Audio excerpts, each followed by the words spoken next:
जय हिंद साथियों, भूगोल की क्लास में आपका स्वागत है। और आज हम आपके कक्षा 11 की 11वीं यूनिट यानी वायुमंडल में जल वाष्पीकरण, संघनन, वर्षण, उसके प्रकार और वितरण, इनसे संबंधित जो अपने सिलेबस के अकॉर्डिंग जो पैटर्न है उसके अकॉर्डिंग इंपॉर्टेंट क्वेश्चनों को अभ्यास में लाते हैं। चलिए स्टार्ट करते हैं आज के पहले प्रश्न से। प्रश्न है कि मानव के लिए वायुमंडल का सबसे महत्वपूर्ण घटक निम्न में से कौन सा है? मानव के लिए वायुमंडल का सबसे महत्वपूर्ण घटक जलवाष्प, धूलकण, नाइट्रोजन या ऑक्सीजन? मानव के लिए वायुमंडल का सबसे महत्वपूर्ण घटक, तो सही उत्तर क्या हो जाएगा?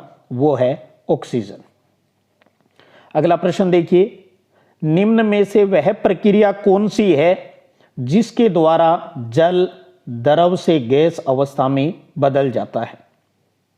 वह प्रक्रिया कौन सी है जिसके द्वारा जल द्रव से गैस अवस्था में बदल जाता है?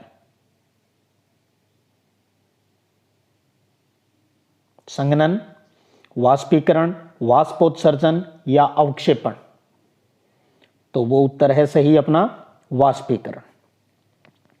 अगला प्रश्न देखिए तीसरा, निम्न में से कौन सा वायु की उस दशा को दर्शाता है जिसमें नमी उसकी पूरी क्षमता के अनुरूप होती है? वायु की वो परिस्थिति जिसमें नमी उसकी पूरी क्षमता के अनुरूप होती है, वो क्या कहलाता है? सापेक्ष आर्द्रता, निरपेक्ष आर्द्रता, विशिष्ट आर्द्रता या संतृप्त हवा? क्या होगा सही उत्तर? तो वो है संतृप्त हवा। पूरी क्षमता तक आ गई तो वो संतृप्त यानी सैचुरेटेड हो गया। निम्न प्रकार के बादलों में से आकाश में सबसे ऊंचा बादल कौन सा है भाई? सबसे ऊंचा बादल पक्षाभ, वर्षा मेघ, स्तरी या कपासी? तो सही उत्तर कौन सा है? पक्षाभ, जो कि 8000 से 12000 मीटर की ऊंचाई पर होते हैं, यानी 8 से 12 किलोमीटर की ऊंचाई पर हो गई है। अगला प्रश्न है कि वायुमंडल में मौजूद जल वाष्प की वास्तविक मात्रा क्या कहलाती है? जल वाष्प की वास्तविक मात्रा क्या कहलाती है? तो उसे क्या कहा जाता है? ऑप्शन आपके सामने लिखे हुए हैं, एक बार आप देखना चाहें तो वो कहलाती है निरपेक्ष आर्द्रता। अगला प्रश्न देखिएगा छठा, क्या निम्न में से जिस स्थान पर सापेक्ष आर्द्रता सबसे अधिक होती है, पठारी भाग, पर्वतीय भाग, मैदानी भाग या महासागरीय क्षेत्र, निरपेक्ष आर्द्रता नमी सबसे अधिक होती है? तो सही उत्तर कौन सा हो गया अपना? महासागरीय क्षेत्र। अगला प्रश्न है, जिन भागों में प्रति वर्ष 200 सेंटीमीटर से अधिक वर्षा होती है वो एरिया कौन सा है? 200 सेंटीमीटर से अधिक वर्षा वाले महाद्वीप के आंतरिक भाग, शीतोष्ण क्षेत्र के पूर्वी और आंतरिक भाग, विषुवतीय पट्टी हो गई, उच्च अक्षांश वाले क्षेत्र हो गए।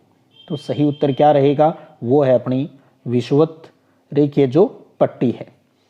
अगला प्रश्न है आठवां, क्या निम्न में से कौन से कम ऊंचाई के बादल हैं? आपने पढ़े ना, ऊंचाई वाले बादल, मध्य ऊंचाई के बादल, कम ऊंचाई के बादल। तो पक्षाभ, स्त्री, ये ऊंचाई वाले बादल हैं। ये तो स्त्री, कपासी, ये आता है अपना कम ऊंचाई वाला। पक्षाभ, कपासी, ये भी ऊंचाई वाला है। पक्षाभ है, ये भी ऊंचाई। तो पक्षाभ, कपासी और पक्षाभ सिर्फ ये ऊंचे बादल होते हैं, जबकि स्त्री कपास है या स्त्री वर्षा मेघ और कपासी वर्षा मेघ, ये कम ऊंचाई वाले बादल होते हैं। अगला प्रश्न देखिए नौवां, कि एक निश्चित तापमान पर जल वाष्प से पूरी तरह पूरित हवा को क्या कहा जाता है? एक निश्चित तापमान पर जल वाष्प से पूरी तरह पूरित हवा को क्या कहा जाता है? तो वो सैचुरेटेड हो गई भी, तो वो क्या कहलाएगा? संतृप्त कहलाएगा। एक चीज यहां पर और आपको बताना चाहूंगा, वायुमंडल की जो आर्द्रता नापी जाती है, वायुमंडलीय आर्द्रता यानी नमी को नापने वाला उपकरण कौन सा है? यह भी ध्यान रखिए। तो वायुमंडलीय आर्द्रता को नापने वाला उपकरण है, वो उसे कहते हैं हम हाइग्रोमीटर कहा जाता है। हाइग्रोमीटर कहा जाता है। अगला प्रश्न है कि जल वाष्प का जल के रूप में परिवर्तित होना क्या कहलाता है? जल वाष्प है उसका जल के रूप में परिवर्तित होना, सिंपल छोटी क्लास से पढ़ते आ रहे हैं, उसे कंडेंसेशन यानी संघनन कहा जाता है।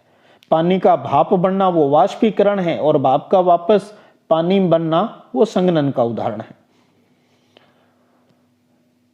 हवा के दिए गए प्रतिदर्श यानी सैंपल में जिस तापमान पर संतृप्तता आती है उसे हम क्या कहते हैं? हवा के दिए गए प्रतिदर्श में जिस तापमान पर संतृप्तता आती है यानी वायु संतृप्त हो जाती है उसे क्या कहा जाता है? कोहरा, कुहासा, तुषार या ओशांक? तो वो कहलाता है ओशांक, जिसे इंग्लिश में कहते हैं ड्यू पॉइंट। Due point. तो जिस तापमान पर वायु संतृप्त होती है, सैचुरेटेड होती है, उसे ओशांक कहते हैं। और जिस निश्चित तापमान पर आर्द्रता है वो सामर्थ्य के बराबर जलवाष्प होती है तो उसे हम संतृप्त वायु यानी सैचुरेटेड एयर है वो कहते हैं। किस प्रकार के बादलों का निर्माण 8000 से 12000 1200 लिखा है 12000 मीटर की ऊंचाई पर होता है? तो ऐसा ही प्रश्न अपनों ने ऊपर कर लिया है। तो सही उत्तर कौन सा हो गया इसमें? वो पक्षाभ मेघ होते हैं। अगला प्रश्न है किस प्रकार के बादलों का निर्माण 4000 से 7000 मीटर की ऊंचाई पर होता है? किस प्रकार के बादलों का निर्माण 4000 से 7000 मीटर की ऊंचाई पर होता है? तो कौन सा है बादल? वो कपास मेघ होते हैं भी, कपासी मेघ। ये कपासी मेघ है वो रुई जैसे होते हैं, 4000 से 7000 मीटर की ऊंचाई पर बनते हैं, ये बिखरे हुए रहते हैं। अगला प्रश्न है संघनन का रूप है। संघनन ओस भी है, तुषार भी है, पाला भी है, कोहरा भी है, तो इसका मतलब उपर्युक्त सभी ये सारे संघनन का उदाहरण है। वायु में जलवाष्प की मात्रा होती है, कितनी होती है? 0 से 4 या 0 से 2, 0 से 3, 0 से 6। तो वायु में जो जलवाष्प की मात्रा है वो होती है 0 से लेकर 4% तक। अगला प्रश्न है अब आपके सामने कि सर्वाधिक वर्षा वाले बादल कौन से हैं भाई? सर्वाधिक बारिश कौन करते हैं इनमें से? ऑप्शन आपके सामने लिखे हुए हैं।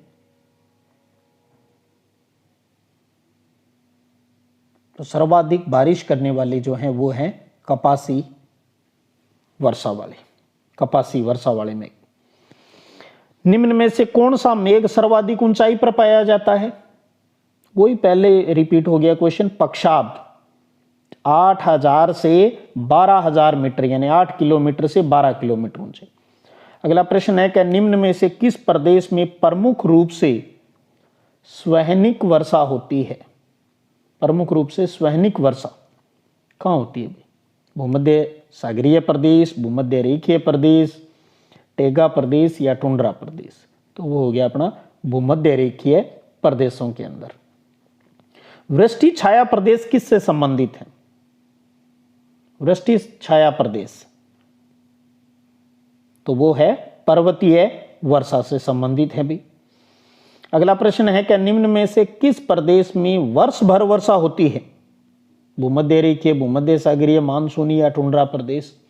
तो वो अपना भूमध्य रेखीय प्रदेश, विषुवत भूमध्य रेखीय प्रदेश, जहां गर्मी भी ज्यादा और बारिश भी ज्यादा होती है।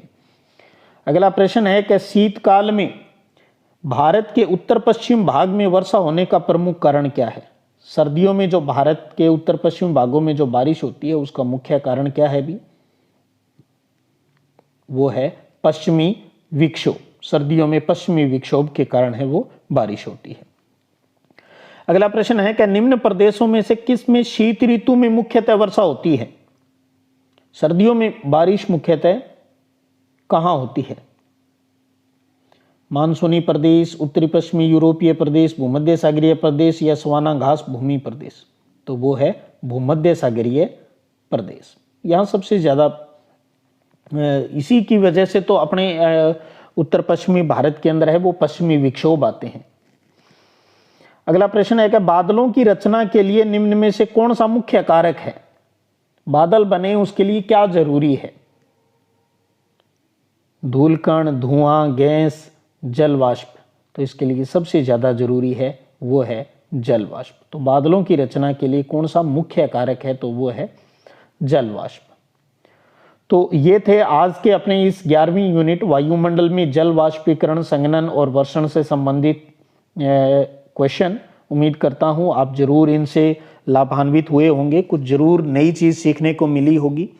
इसी प्रकार बने रहिएगा, फिर मिलेंगे अगले वीडियो सेशन में। तब तक जय हिंद, जय भारत।